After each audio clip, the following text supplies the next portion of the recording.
भगवान प्रभु श्री राम को राघव क्यों कहा जाता है? इस धरती पर पहले राजा कौन हुए थे? जब इस सृष्टि में पृथ्वी नहीं थी तब क्या था? महाराज दशरथ के पिता कौन थे? और भगवान राम के वंश को इक्ष्वाकु वंश क्यों कहा जाता है? महाराज दशरथ के वंश की क्या परंपरा थी? तो इस प्रसंग को जानने के लिए वीडियो को पूरा अंत तक जरूर देखिए। अगर वीडियो आपको अच्छी लगे तो लाइक एवं हमारे चैनल जय करीला धाम को सब्सक्राइब कर दीजिए। रामचंद्र से महर्षि वशिष्ठ ने कहा, हे रामचंद्र, मैं प्राणियों की उत्पत्ति का विषय आपसे कहता हूँ, सुनिए। सृष्टि की उत्पत्ति के पहले जल के सिवा और कुछ नहीं था। जल से पृथ्वी उत्पन्न हुई। उसके बाद इंद्र आदि देवताओं समेत ब्रह्मा उत्पन्न हुए। भगवान पार ब्रह्म 12 का रूप धारण करके जल के भीतर से पृथ्वी को ले आए। ब्रह्मा ने अपने पुत्रों के साथ जगत की सृष्टि की। आकाश रूप पार ब्रह्म से ब्रह्मा उत्पन्न हुए। ये नित्य शाश्वत और अव्यय है। ब्रह्मा से मरीचि, मरीचि से कश्यप, कश्यप से सूर्य और सूर्य से वैवस्वत मुनि मनु उत्पन्न हुए। ये मनु पहले प्रजापति थे। उनके पुत्र इक्ष्वाकु हुए। मनु ने इक्ष्वाकु को यह संपूर्ण पृथ्वी दे दी थी। इक्ष्वाकु अयोध्या के पहले राजा हैं। हे वीर, इक्ष्वाकु के पुत्र श्रीमान कुची नाम से प्रसिद्ध हुए। कुची के पुत्र विकुची, विकुची के पुत्र महातेजस्वी प्रतापवान बाण और बाण के पुत्र महायशस्वी महाबाहु अनरण्य हुए। महाराज अनरण्य के राज्यकाल में कभी दुर्भिक्ष नहीं पड़ा और न कहीं चोरी होती थी। पानी खूब बरसता था।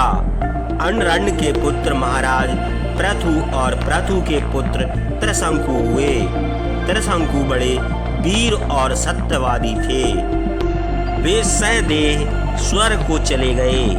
त्रिशंकु के पुत्र महायशस्वी धुंधुमार, धुंधुमार के पुत्र महातेजस्वी योनासव और योनासव के पुत्र श्रीमान मंधाता हुए।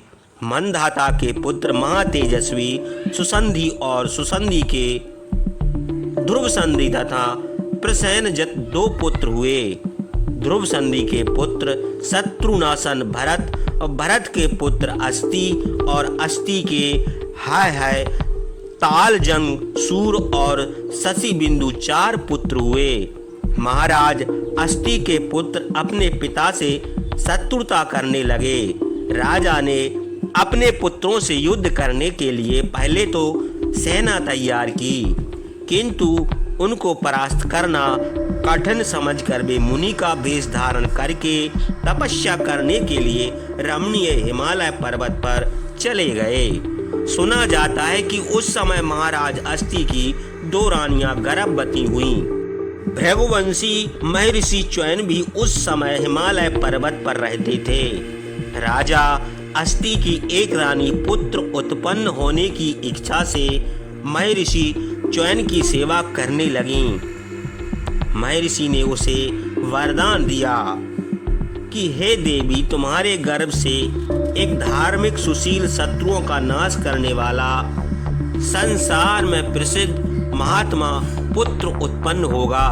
रानी ने बड़ी प्रसन्नता से महर्षि च्यवन की प्रदक्षिणा करके उनको प्रणाम किया और अपने घर को चली गई। उनकी सौत ने उसका गर्भ नष्ट करने के लिए उसे घर विष दे दिया, किंतु महर्षि के वरदान के प्रभाव से गर्भ नष्ट न हुआ। घर समेत पुत्र उत्पन्न हुआ। इसी से उसका नाम सगर रखा गया। वह पुत्र कमल के समान सुंदर था और कमल के समान उसकी आंखें थीं। उन्हीं राजा सगर ने यज्ञ का प्रारंभ करके पृथ्वी को खुदवाकर प्रजा को भयभीत कर दिया था। उन्हीं के पुत्रों ने समुद्र खोदा था। सुना जाता है कि सगर का पुत्र असमंज बड़ा पापी था। सगर ने उसे घर से निकाल दिया था। असमंज के पुत्र पराक्रमी अंशुमान, अंशुमान के पुत्र दलीप, दलीप के पुत्र भगीरथी और भगीरथ के पुत्र कुतुस्थ हुए। उन्हीं के नाम से आप लोग काकुतुस्थ कहलाए। काकुस्थ के पुत्र रघु हुए। उनके नाम से आप लोग राघव कहे जाते हैं। रघु के पुत्र तेजस्वी प्रवृद्ध हुए। वे पुरुषाधिक, कलमास, पाद और सौदास इन नामों से प्रसिद्ध थे। कलमास पद के पुत्र शंखण हुए। मेरे साप से राजा कलमास पद राक्षस हो गए थे। उन्होंने अपने पुत्र को सेना समेत नष्ट कर दिया था। शंखण के पुत्र श्रीमान महावीर सुदर्शन, सुदर्शन के पुत्र अग्निवर्ण, अग्निवर्ण के पुत्र शीघ्रग और शीघ्रग के पुत्र मरु, मरु के पुत्र पशुश्रुव, पशुश्रुव के पुत्र महातेजस्वी अम्बरीश, अम्बरीश के पुत्र सत्य पराक्रमी नहुष, नहुष के पुत्र परम धार्मिक नाभाग और नाभाग के अज तथा सुब्रत दो पुत्र हुए। अज के पुत्र महात्मा राजा दशरथ थे। हे रामचंद्र, तुम राजा दशरथ के ज्येष्ठ पुत्र हो और उनके धन के अधिकारी हो। तुम अपना राज ले लो और प्रजा का पालन करो। इक्ष्वाकु वंश में ज्येष्ठ पुत्र ही राजा होता है। ज्येष्ठ पुत्र के रहते छोटे को राज करने का अधिकार नहीं है।